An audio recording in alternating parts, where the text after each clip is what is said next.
let us read from another section of the Vachanāmrut.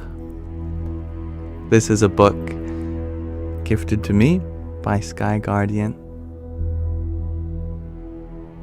It is a collection of about 300 spiritual discourses from a great being known as Swami Narayan in the 19th century.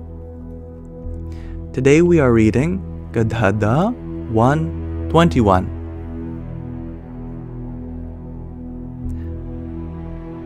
One possessing Ekāntik Dharma and the two forms of Akshar. On the evening of Posh Sudhi the 3rd, Samvat 1876, or the 19th of December 1819, Sriji Maharaj was sitting facing east on a large decorated cot on the veranda outside the east-facing rooms of Dada Kachar's Darbar in Gadhadā. He was wearing a black-bordered case and had covered himself with a thick white cotton cloth. He had also tied a white pug around his head.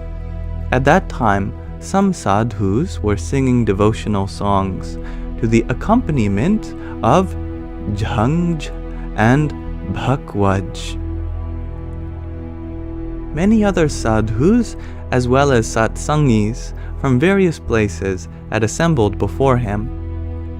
Thereupon, Sriji Maharaj quietened the assembly and said, "Please listen. I wish to tell you something." Having said this, he sat in contemplation with his eyes closed for quite some time. Thereafter, he began,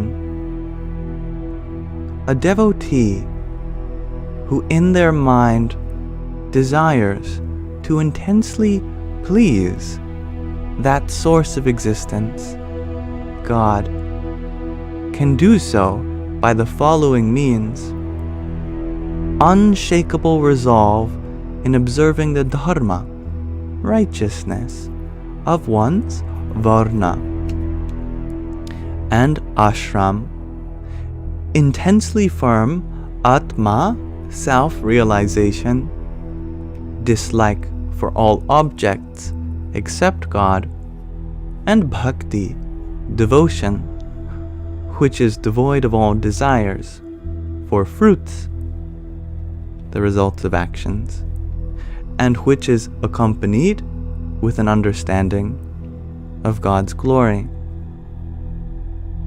It is through these 4 spiritual endeavors that God can be extremely pleased. They are collectively known as Ekāntik Dharma. At present, there are many devotees possessing such Ekāntik Dharma in our Satsang fellowship.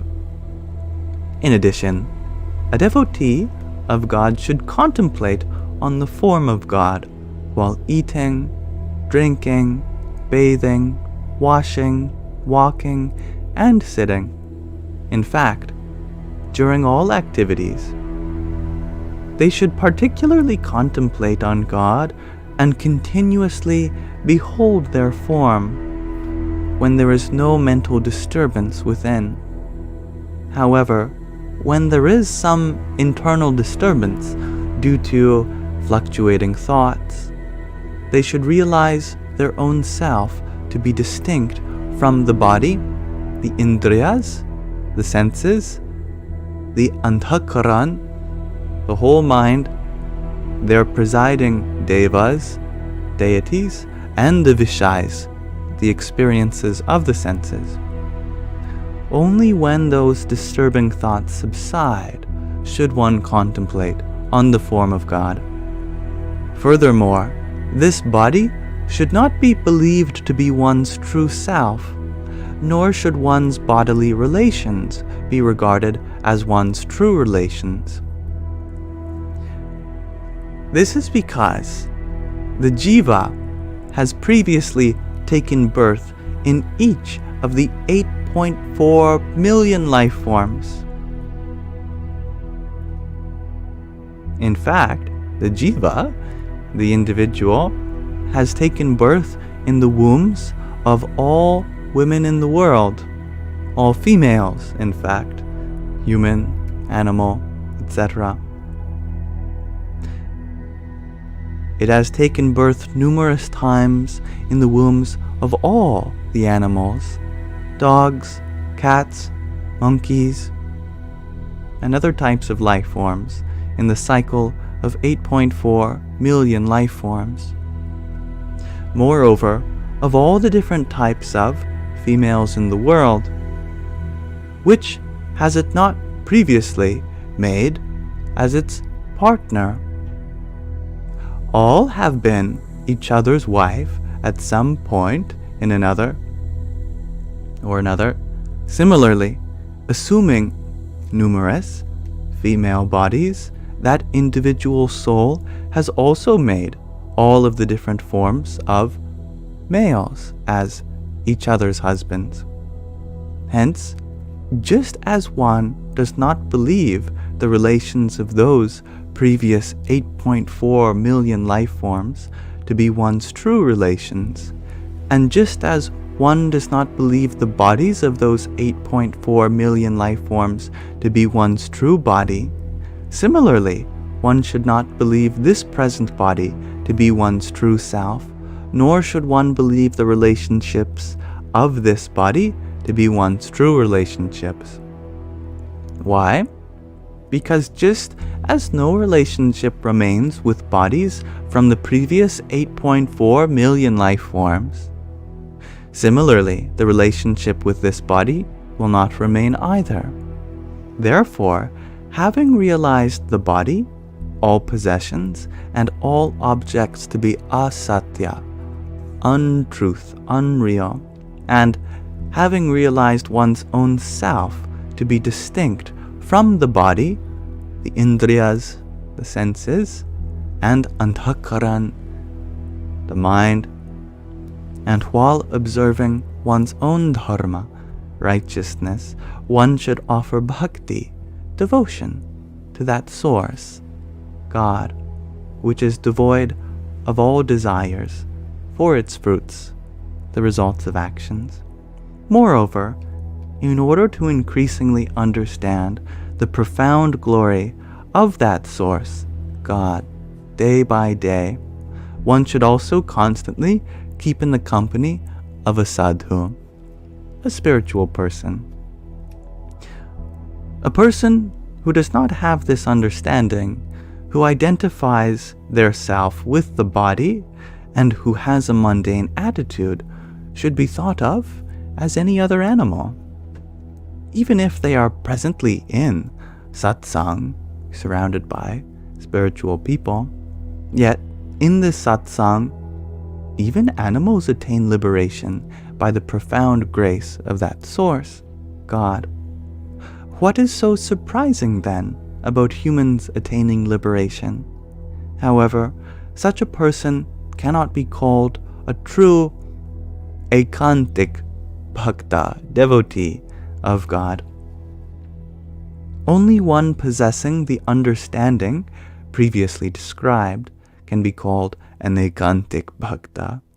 After such an Ekantik bhakta leaves their body and becomes free of all influences of Maya, material illusion, they attain Akshardham, the divine abode, via the Archimarg. Continuing, Sriji Maharaj explained, that Akshar has two forms.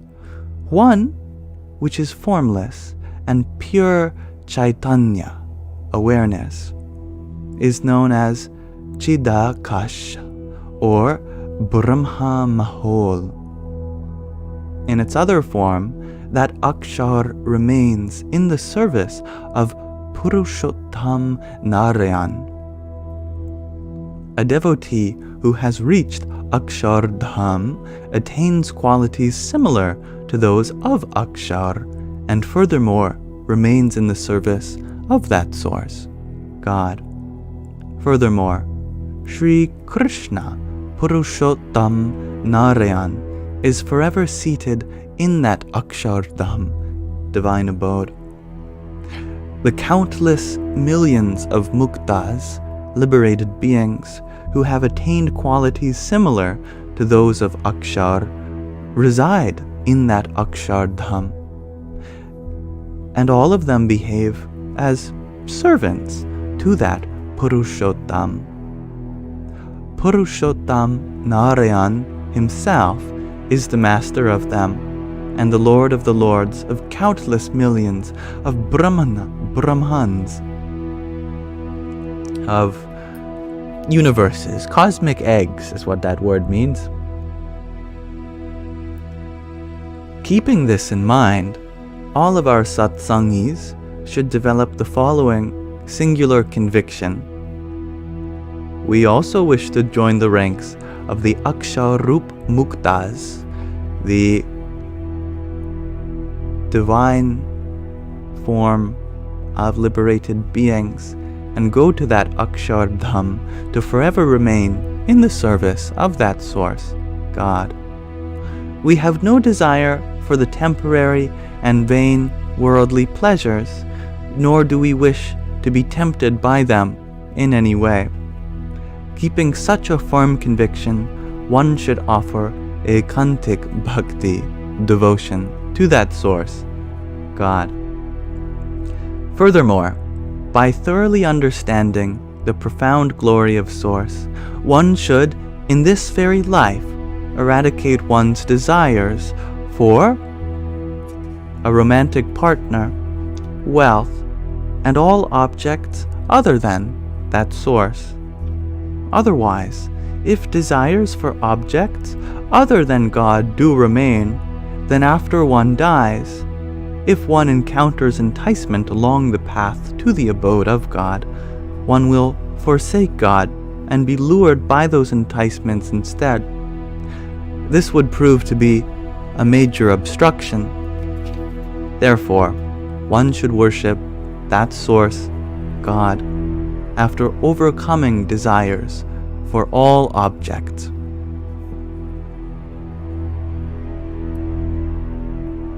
And so we conclude Gadhadā 121.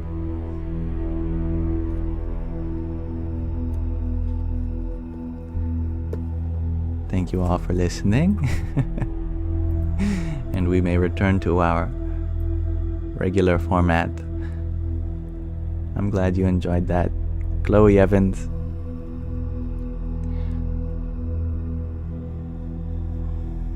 And thank you, one little creature, for your finger heart just before we started reading. Radhe, Radhe.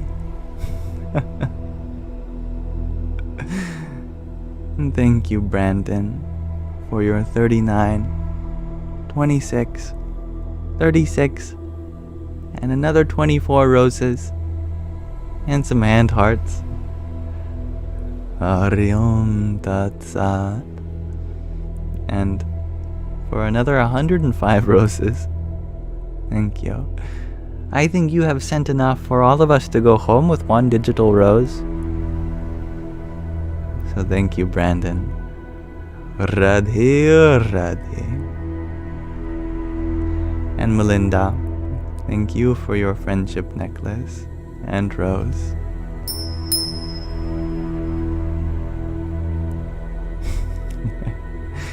Thank you for your good night wishes, Chloe Evans.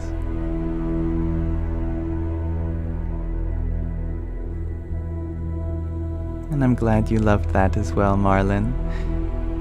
I agree. It does better explain what the Source wishes from us. To transcend our material desires, for one thing. And that alone is a monumental task, isn't it?